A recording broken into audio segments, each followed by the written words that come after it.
Ladies and gentlemen, I want to thank all of you for joining me. I'm coming to this broadcast with an urgent call from Bafut that the military of La Republique has occupied Bafut. And I think the best way of reporting is just reading some of the messages I've been getting so that you get updated that way.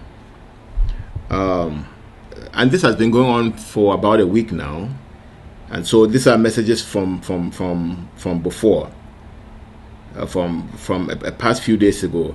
It says more information from the Bafut LGA just reaching us reveals that about 450 La Republique military converged to Bafut today and in the near vicinity of the palace. They vandalized Presbyterian Church Manji as CWF women were undergoing a seminar in the said church. They also broke into the Presbyterian school, which is in the church premises.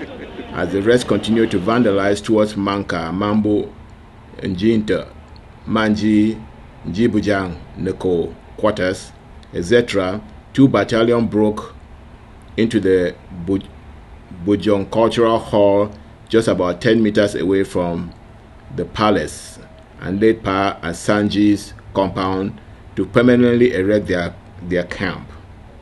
It's reported that all of this is being done in connivance with the CPDM mayor of the Bafut Council. So that was a few days ago, and I paged down. Here's another one. Military all over Bafut this morning.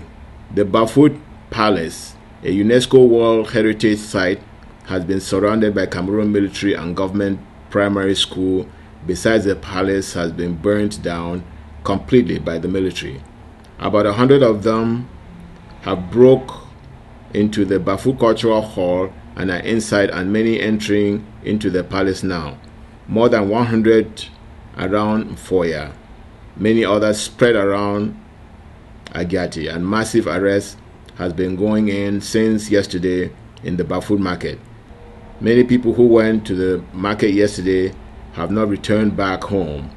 Please help spread the message. Bafut is in danger. This is unacceptable. It is unacceptable. You don't rule people by the barrel of a gun. You don't rule people by the barrel of a gun. The people of British Southern Cameroon were once an autonomous or independent country. And what aspect of that independence was their culture. And since UNESCO designated the Palace of Bafut as a cultural center, it stands that way because of its uniqueness. The French Cameroon military, as I speak today, the 7th of August, have started the demolition of that cultural icon in Northwest Province. So that is that from this particular reporter. Let me get another one because there are many reporters sending out the same type of messages. Now this one is reported by Bafut 7 Kata. Let me bring that up. It says from Bafut 7 Kata coordination, Bafut community, Ambazonian UNESCO international community. Subject: La Republique terrorist forces reported digging a tunnel into Bafut Palace, and this is being reported on August 8th, 2020. Dear Bafut community, Ambazonians international community, UNESCO, we have just received intelligence today, August 8th, 2020, that terrorist La Republique forces are digging a tunnel to surface inside the Bafut Palace. Yesterday we had eyewitness reports of them digging not far from the Bafut Palace, but it was thought that they were digging as a hideout since there was a battle going on with the 7 Qatar restoration forces. We had intelligence today that they brought tunnel experts to dig into the Bafut Palace below the alarm. Today, August 8, 2020, is the second day of digging, and they must have gone deep below the alarm. Let La Republique know it is the deadliest attempt. Thanks immensely for sharing. Short live the struggle, long live Ambazonia. All right, I can continue to look for more of these messages and read, but I think what is going on is that Bafut is under attack, and it's been an attack which is being really extended right now. And I know they're probably upset because they went down there a few weeks ago to install their colonial agents, and the people and the restoration forces of Bafut scared them off.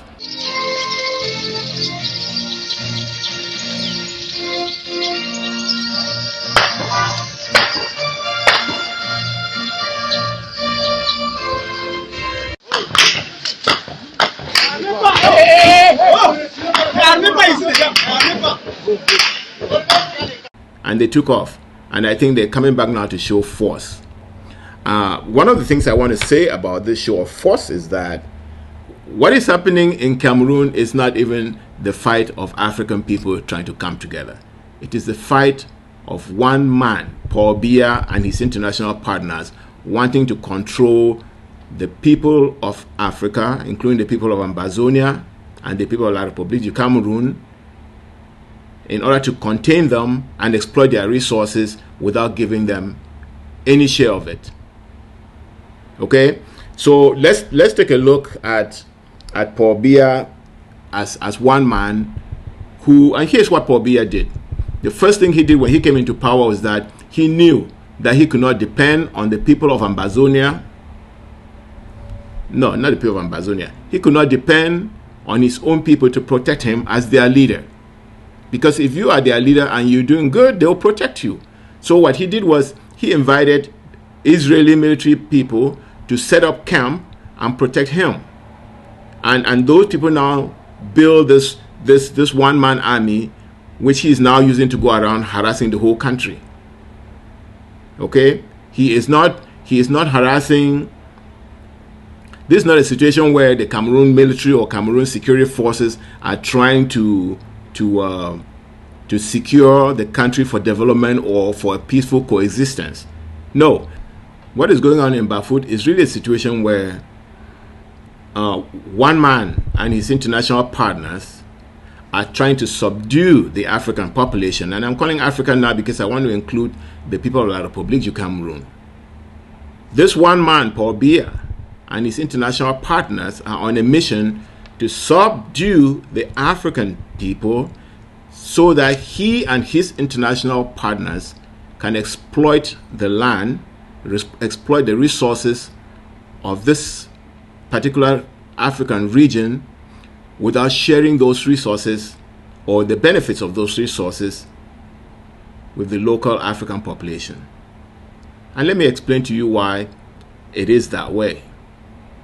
So let's start with Paul Biya. Immediately Paul Biya came into power, the first thing he did was hire Israelis to come and provide him personal protection because he did not believe in the people protecting him. He did not believe that he was a good leader to appeal to the people, to rally the people so that they all of them together develop themselves. He knew that he had international partners who have propelled him to become the president of La République du Cameroon, and he did not think he could depend on the people of that country to protect him. So he hired his Israeli mercenaries.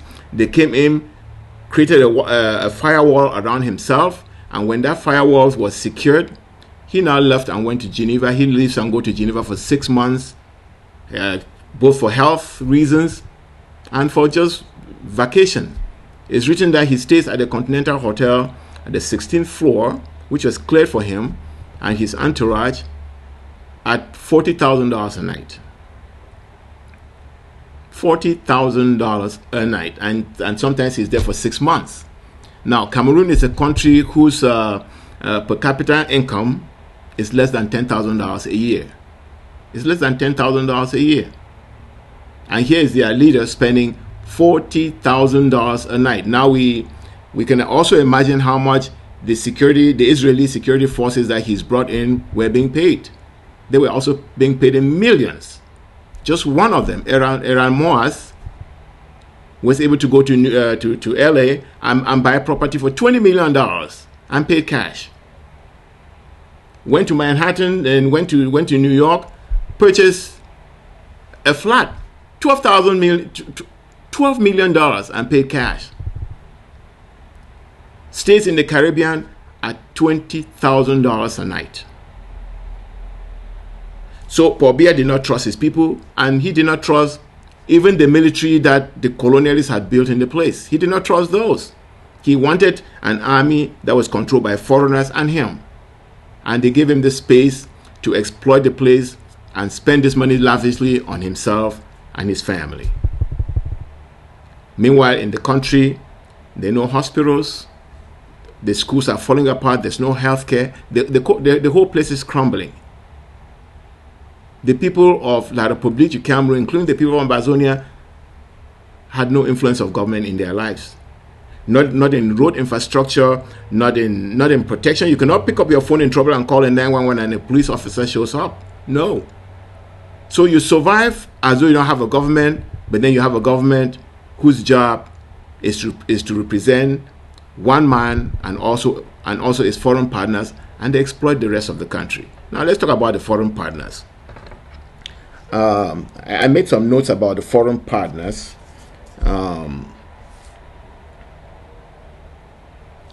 Let's look at the resources. Let's start concentrating now on Ambazonia, because when you talk of foreign partners, you're talking about the resources of Ambazonia that they come to exploit. And so when you see Paul Biya being desperate, trying to dig tunnels into the palace of a local leader, into the palace of a traditional leader, you know that frustration has mounted. And this frustration is mounting because all the resources that Paul Biya has been exploiting to satisfy his international partners, for those partners to then keep him in power in that country for over 37 years and counting, you should know that resource base is being threatened by the owners of the resources. I can tell you one thing. And and they are succeeding. If you look at the desperation, they are succeeding, because the continental visits, the Geneva visits to stay at the 16th floor of the Continental Hotel has been stopped. It was stopped by citizens of La République du Cameroon who are resident in Switzerland. Voilà.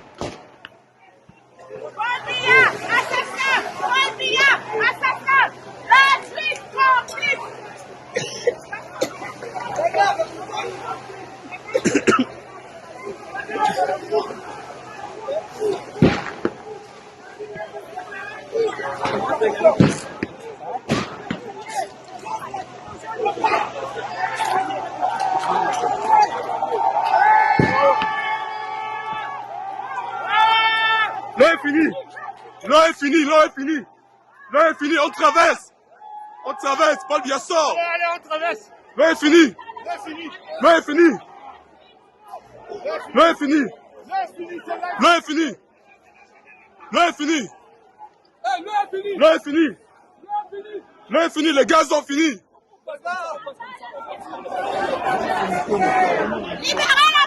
Paul Biya est parti.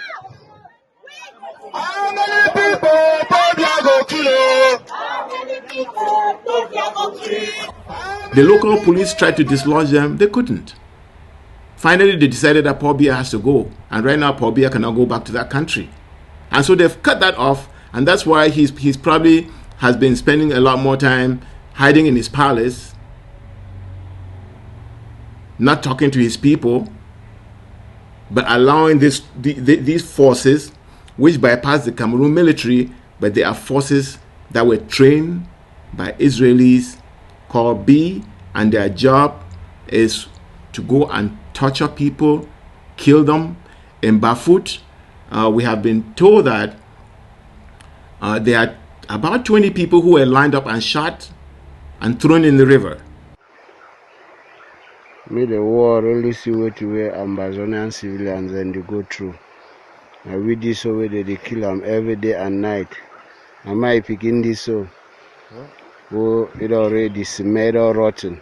Where the killer and sing song, they don't find the cops, they will know they get them. Now today we got down group, finally get them. When I even the throughway for cross water, don't even hold them. Before you can block for the leg, maybe we'll not forever for see them again. So the other one day for side up for the water, we still find, we still try where we will move and then bury them. Yes, me they send this message, me go round. Me they see how we will suffer. Yes. People have been arrested, some have been killed, and it follows report that the governor on the 4th of August blindfolded more than 15 people and executed them in a river in Bafut.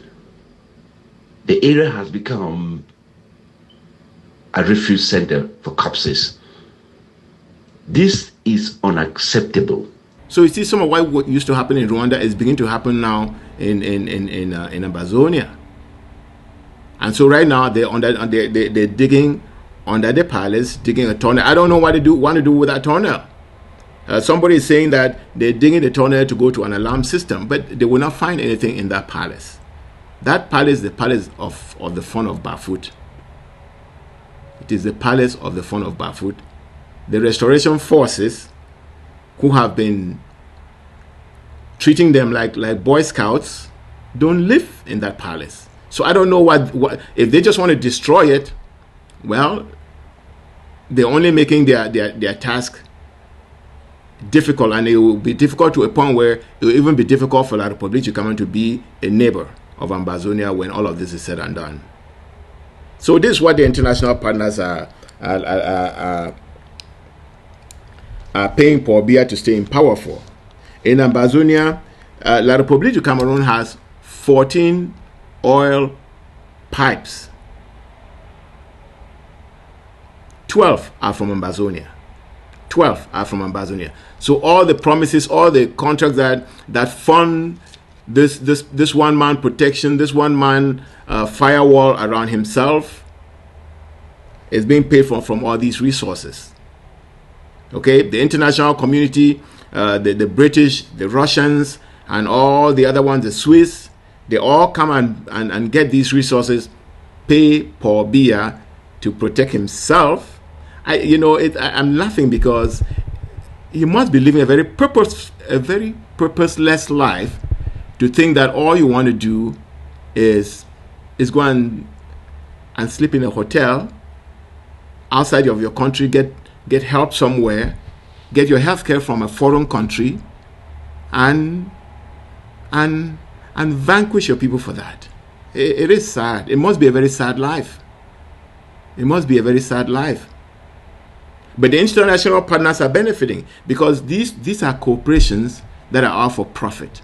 They come and it's cheaper for them to pay one dictator, and that dictator, they arm him to the teeth to kill his own people, to murder his own people, burn their houses, burn villages, so that they can go in there, exploit the resources without opposition, without any market bargain, without any fair trade concerns.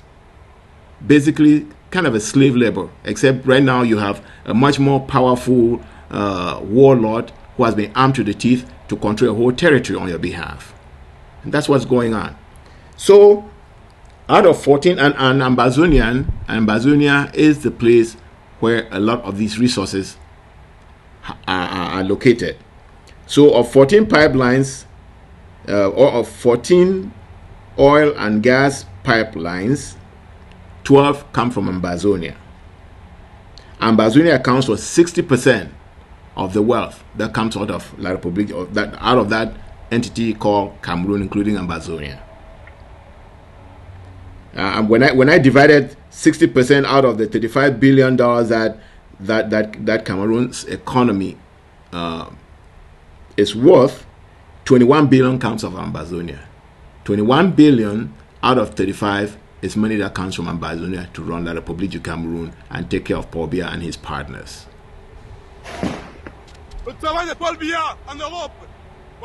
So But just like I told you that the people of La République have dislodged Paul Biya from his hideout in Geneva. The Ambazonians have also determined on the ground that the end of that story is the end of that era. Really, is coming, and Paul Biya can see that. I suppose no. It's not a dang Bafut so. Kill be where they we need to see them.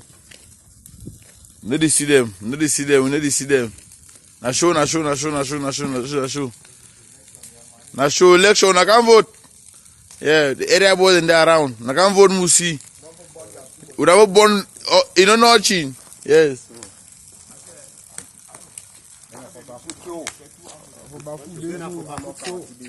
We don't destroy 2 Hamburg and today so. Yes, not yes so today. We don't need to vote go on. No vote. For Bafut here, no. No nothing of it take place. No nothing. Yeah, no nothing of it take place. No nothing. These international partners are beginning to really have a problem with Paul Biya right now. So Del Monte, who buys 98,000 tons of bananas from the CDC, is not sitting well with Paul Biya. They don't like what is going on. They can't buy their 98,000 tons of bananas anymore. So they're losing money. It has also complicated life for foreign stakeholders in a new $1.5 billion Ekinde gas field of at the coast of Ambazonia. That particular pipeline, the foreign interest there is Scottish Borlevin and Russia's Lukoil companies. Those are the people who are putting money there. They are not happy with Paul Biya right now. They thought that Paul Biya is going to be his one-man show again and be successful as he's been in the last more than 37 years. But the Ambazonians have said everything must come to an end now.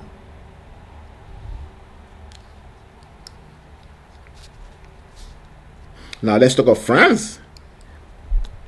Overall, the arching power that put this design together, where one man can be used to control a whole territory, is France. And France right now, their goal is to bring all these countries, all the colonies in Africa into a monetary system where France continues to be the overlord. That too is a threat. And so if you look at what the Ambazonian freedom fighters are, they are fighting a global force. They are fighting a global force, and they're doing very, very smartly, because this is the 4th year and counting. And like Professor Anyangwe said the other day, unfortunately, Paul Biya sent what they call their elite forces to start with, and those have been defeated. Right now, they're digging holes like moles and to go under the palace of the Bafut Fon. That will not help them. That will not help them. It only earn them bad will. Here's a statement issued by Human Rights Watch. Following an attack on the Bafut Palace in the Northwest region, Human Rights Watch has issued a statement condemning the act and calling for accountability. The palace, Human Rights Watch note, was included on a tentative list of World Heritage Sites by UNESCO since 2016. Being party to World Heritage Convention and the 1954 Hague Convention for the Protection of Cultural Property, Cameroon has the obligation to protect the structure. The attack carried out by the Rapid Intervention Battalion, B, is not the first time government forces have disregarded UNESCO obligations. In September 2018, B soldiers destroyed part of the Bafut Palace roof, again on the pretext of searching for separatists.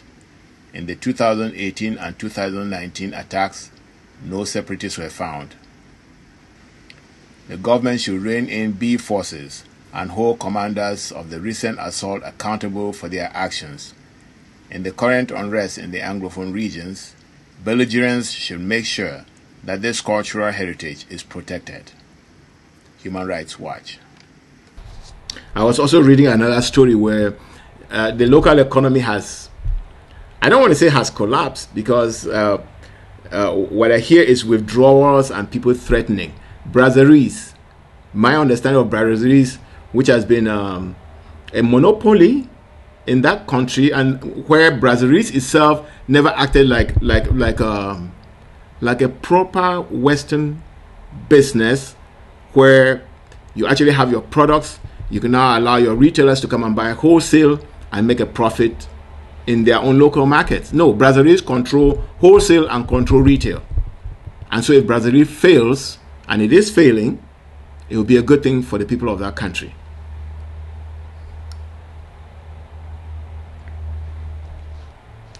Now, you know, while the multilaterals and Biya are being motivated by money, the people of Ambazonia in particular, they are not motivated by money. They are not motivated by all this wealth.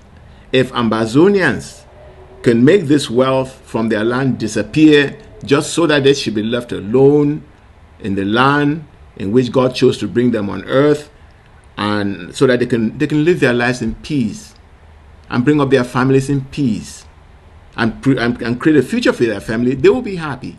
Ambazonians are not fighting because of all the wealth I'm mentioning that is in Amazonia. No, that's not what they were fighting for.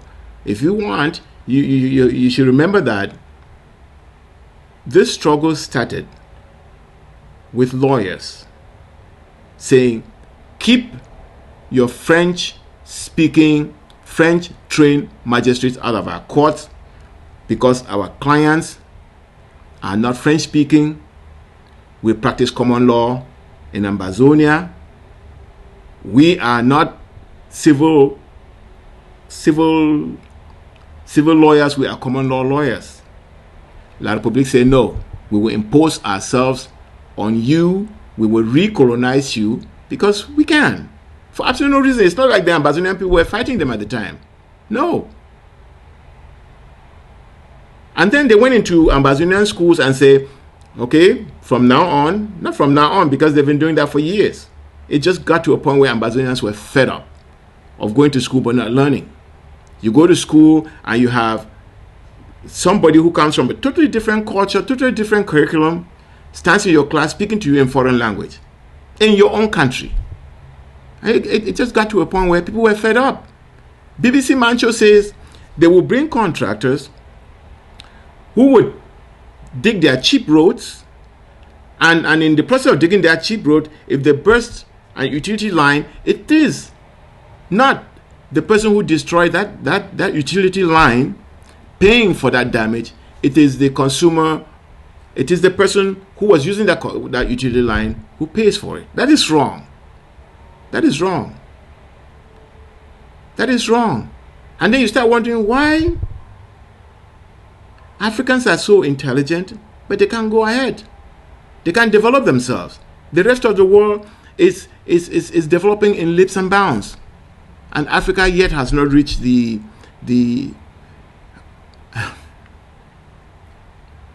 I want to say Africa has not reached the Iron Age, but you know, we are not even in the Iron Age.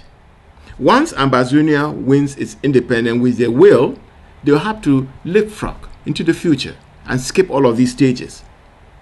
But if they were allowed, if they were allowed like every other population on Earth, they would have kept pace and even taken over and moved forward, because these are very resilient people, very smart. But history has been a hindrance, and right now Ambazonians and people of the sub-region are beginning to say enough is enough. And so as we speak, the troops of La République are invading the village of Bafut. They are invading the village of Bafut. The Bafut people didn't do anything to La République. The Fon of Bafut did not do anything to La République. The Fon of Bafut, if anything, has been doing what any leader should be doing with his people.